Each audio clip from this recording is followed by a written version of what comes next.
6 February 2020, we at Auction House Künker will auction off the Thaler treasure of Betzenstein in our eLife Premium auction number 332. In this film you will find out more about the 123 thalers and half thalers that were buried during the 30 Years' War at some point shortly after 1626.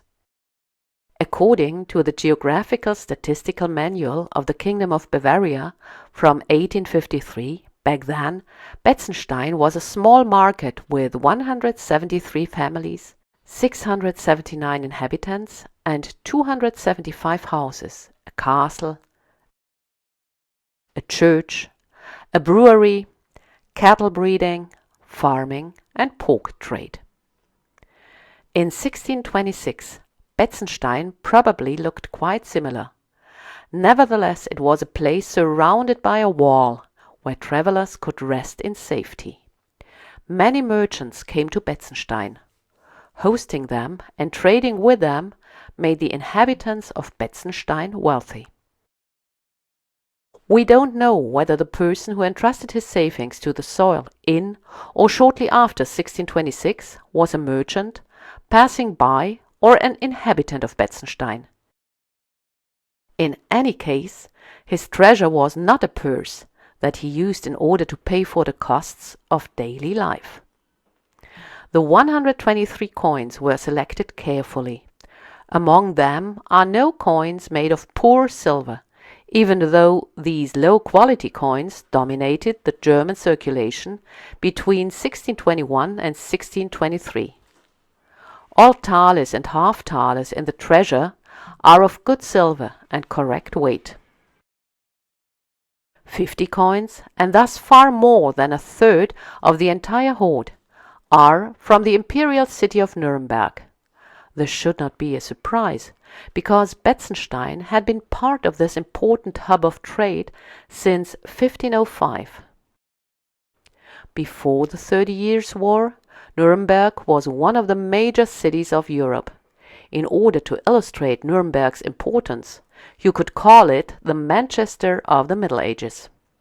Thus, it was a wealthy city that produced huge volumes of coins every year. The oldest pieces among the coins in the hoard are 2 golden thalers of 60 kreutzers from 1612.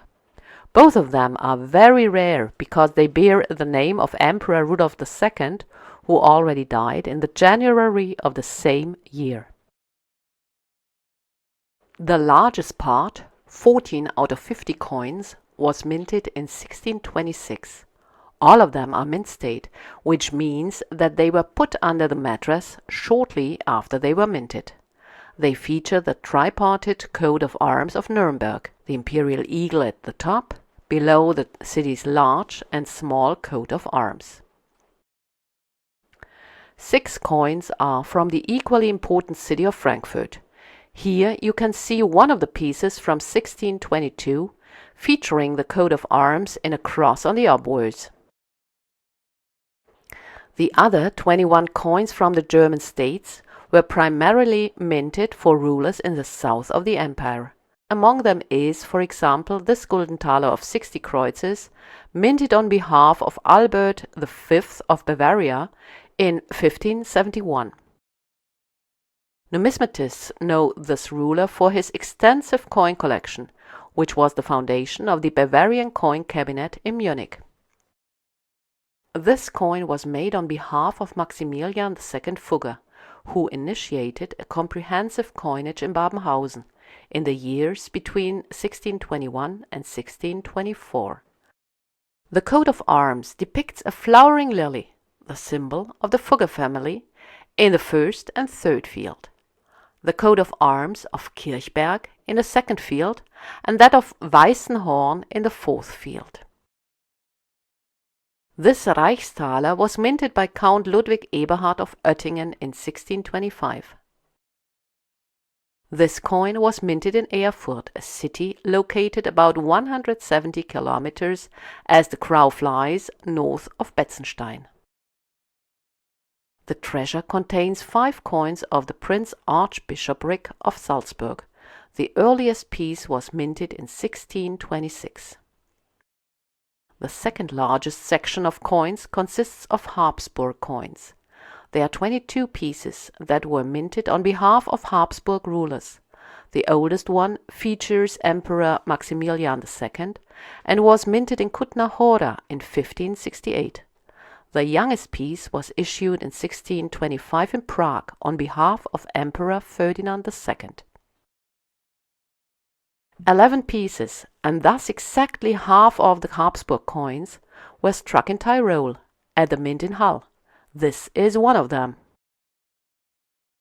But the treasure contains also pieces from the mints of Kutna, Baia Mare, Graz, Jachimov, Ensisheim, and, as mentioned already, Prague. The hoard of Betzenstein includes 13 coins from the Netherlands. Some of them had been in circulation long before 1626. This is the oldest coin of the treasure. It is a so-called Philippsthaler, issued by King Philip II of Spain. He had huge quantities of these coins minted in order to pay his mercenaries. That's why these coins dominated the circulation at the end of the 16th and the beginning of the 17th century. However, one had to be careful regarding these coins. The edge of this piece, for example, had been filed. That's a fraudulent manipulation leading to a reduction of the thaler's weight and thus of its value. But since these early thalers were about 5 grams heavier than contemporary pieces, the filed edge did not stop the owner from saving the piece for a rainy day. 2 pieces from Tuscany made their way into this hoard. And there are 3 pieces from Switzerland, from Basel, Bern, and Zug respectively. The treasure that will be on sale at Künker was a small fortune to its owner. Back then, most people worked in the fields. In such a job, a man would have had to swat 6 days a week, from sunrise to sunset, for 3.5 years, to earn this amount of money. But why did he hide all the coins? Well, many warlike events took place at Betzenstein during the 30 Years' War. We know of various attacks, and the Swedish army repeatedly passed through the territory of Betzenstein. Thus, there were many occasions on which a reasonable person might have preferred not to carry his wealth on him, and the owner of this treasure was not able to recover his possessions. At the end of the 30 Years' War, the trade in Nuremberg was practically inexistent. Betzenstein was devastated too. 60 to 80% of the farms were abandoned because the owners and their heirs had lost their lives.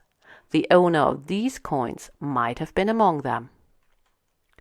One last word. Of course, this hoard was reported to the Bavarian Office for Monument Protection. An official excavation was carried out by archaeologists. After the coins had been researched, the hoard was returned to the finders, as the Bavarian law requires. The research was done by Dr. Hubert Russ and will be published soon.